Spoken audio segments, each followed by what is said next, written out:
Puji Tuhan, kita ketemu lagi teman-teman sekalian. Mungkin banyak perkara yang terjadi selama kurang lebih setahun ini ya.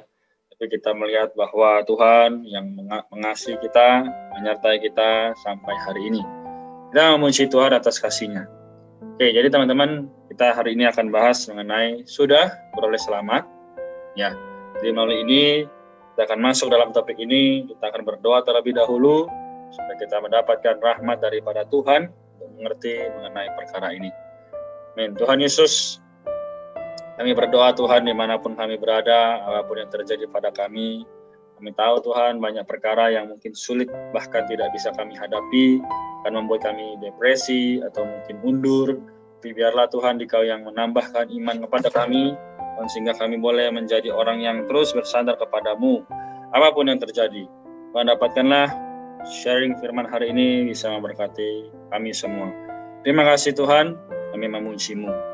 Amin. Oke, baik, jadi teman-teman sekalian, kita akan lanjutkan apa yang akan kita bahas pada hari ini. Ya, seperti judulnya tadi mengatakan sudah beroleh selamat, tanda tanya. Ya, berdasarkan perbuatan kita sendiri, kita tidak bisa dibenarkan oleh Allah. Kenapa? Karena kita telah melakukan begitu banyak dosa.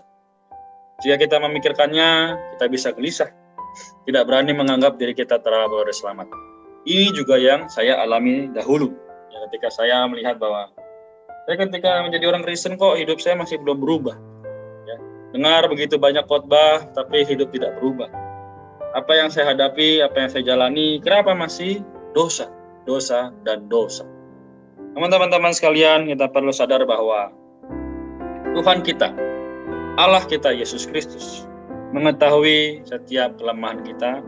Ya, seperti dikatakan bahwa Roma pasal 3:23 yang berkata, semua manusia telah berbuat dosa dan telah kehilangan kemuliaan Allah. Namun tidak cukup sampai di situ. Kita lanjutkan di sini, teman-teman sekalian. Namun, walaupun diri kita gagal, tetapi Tuhan Yesus patut diandalkan. Mengapa demikian? Karena ketika kita percaya kepadanya, kita memperoleh pengampunan dosa. Percaya kepadanya, kita dibenarkan. Dalam 1 Yohanes 1:9 berkata bahwa barang siapa yang mengakui dosanya, maka dia adalah setia dan adil. Teman-teman sekalian, setia dan adil. Di sini, pernahkah kita memikirkan apa itu setia, apa itu adil? Kenapa ketika kita percaya, kita malah menerima pengampunan dosa? Apakah cukup demikian? Mengapa ketika kita percaya, kita dibenarkan? Tuhan, apakah semudah itu?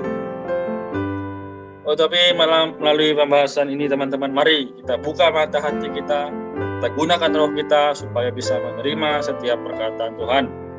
Amin. Setelah itu, orang yang percaya kepada Tuhan Yesus kelak tidak menghadapi penghakiman atas beroleh selamat atau binasa. Tuhan Yesus terpaku di atas kayu salib adalah untuk menggantikan kita menerima hukuman dosa. Dia telah menanggung dosa kita. Persoalan dosa telah dibereskan.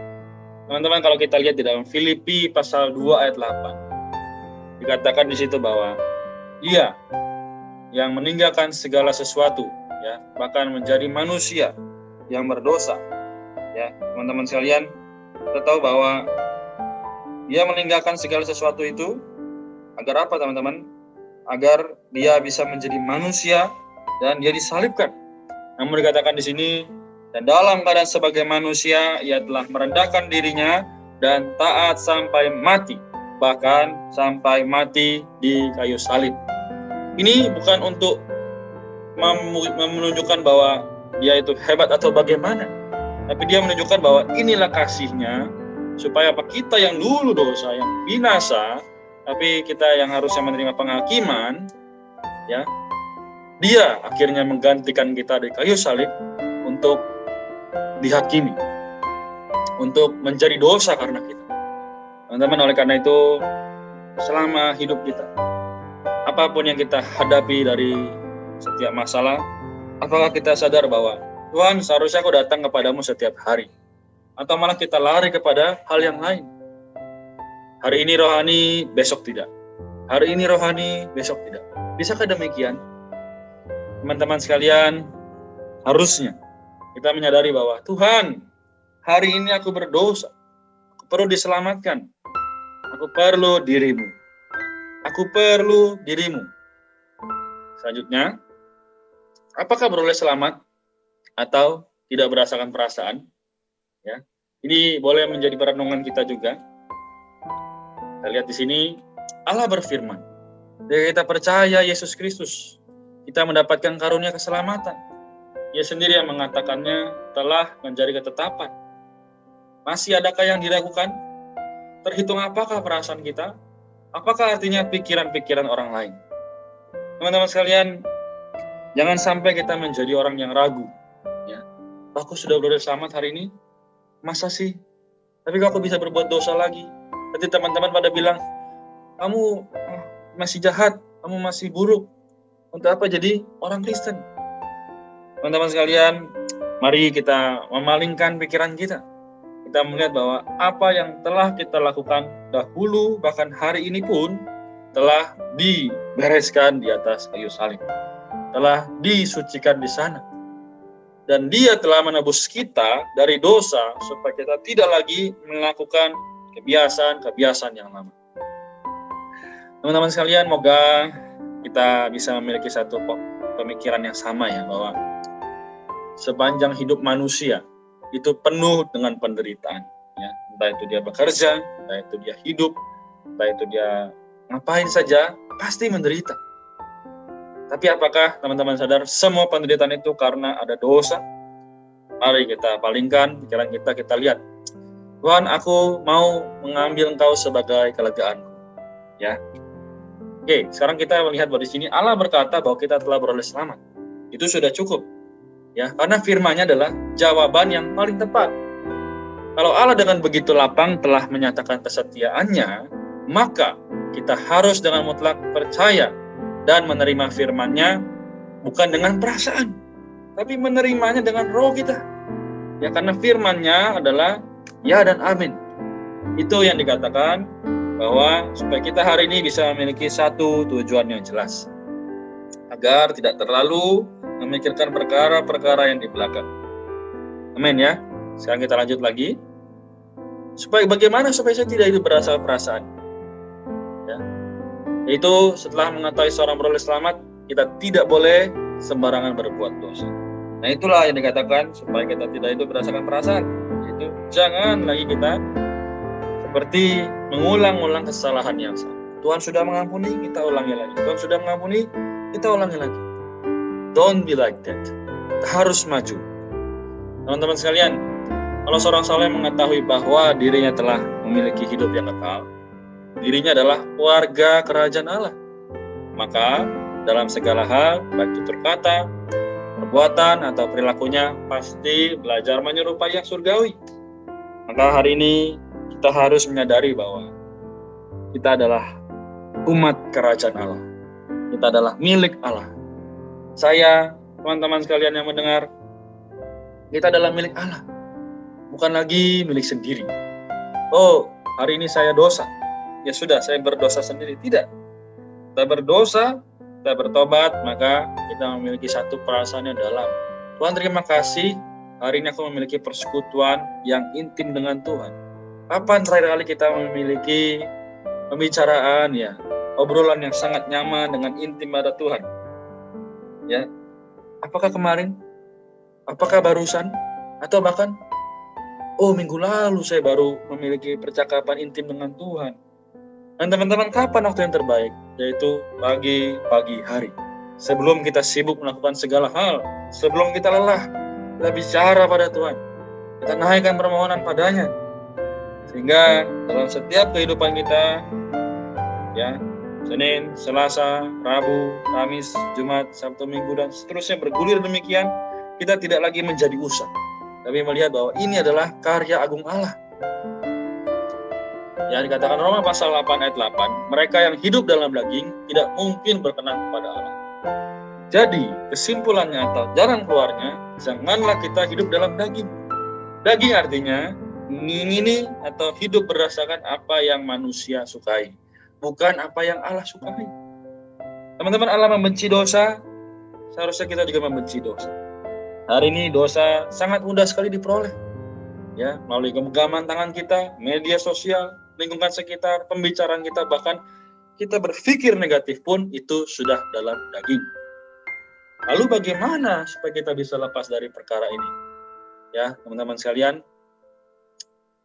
kita perlu sadar bahwa meskipun ada kalanya gagal, tapi itu bukan berarti kita binasa. Karena yang dikaruniakan Allah pada kita adalah hidup yang kekal. Karena itu, bila mengalami kegagalan, janganlah putus asa. Amin. Harus segera bangun, mohon Tuhan mengampuni. Dia pasti akan membimbing kita maju.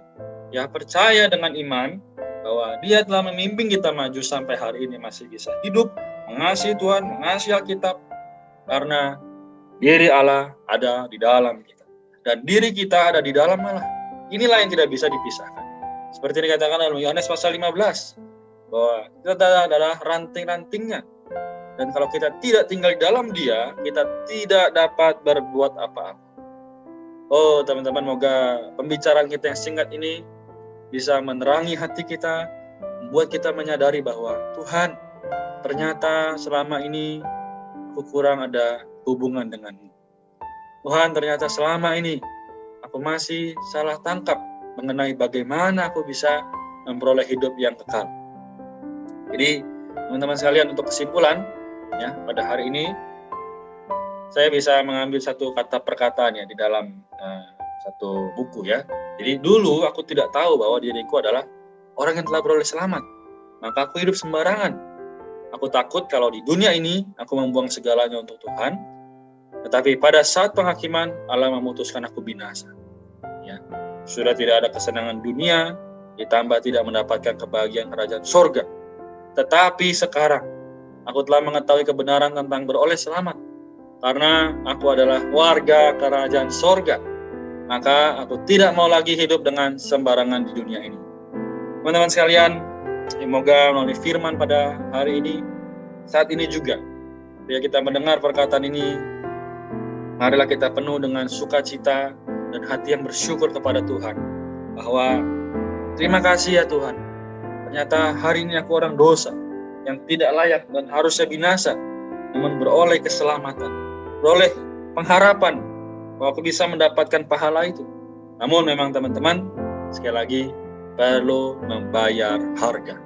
Ya, kalau kita mau ngambil yang baik, kita harus melupakan yang buruk. Kalau kita mau mengambil Allah, kita harus melupakan yang selain Allah. Tidak ada jalan lain teman-teman ya. Jadi ini yang saya bisa bagikan. Moga menguatkan kita semua, juga moga menerangi mata hati kita semua. Amin. Ya, moga kita sama-sama terbangun. Karena itu mari kita satu dalam doa. Tuhan Yesus, terima kasih kepadamu Tuhan, bahwa hari ini kami boleh mendapatkan setiap perkataan-Mu. Kami adalah orang dosa, tapi kami tahu kami ketika bersandar kepada Tuhan, menikmati perkataan Tuhan, maka bisa mendapatkan segala yang baik. Tuhan, berkatilah teman-teman yang mendengar, dimanapun kami berada, apapun yang kami alami, Tuhan, Kaulah jawabannya. Tuhan Yesus, kami tahu selama pandemi ini mungkin kami banyak waktu yang terbuang. Tapi biarlah Tuhan, selama kami tinggal dalam Kristus, kami boleh memiliki satu perasaan yang dalam, bahwa kami adalah milik Kristus, kami juga tidak bisa hidup sembarangan lagi. Tuhan, terima kasih, kami sudah berdoa, berkatilah kehidupan kami masing-masing dimanapun kami berada. Kami mengasihi-Mu Tuhan, karena terlebih dahulu Engkau telah mengasihi kami. Kami berdoa dalam nama-Mu yang mulia dan agung, kami berterima kasih Tuhan. Amin. Puji Tuhan teman-teman, jadi firman pada hari ini sampai demikian. Tuhan Yesus memberkati, dimanapun kita berada, janganlah hidup sembarangan lagi. Jesus love you.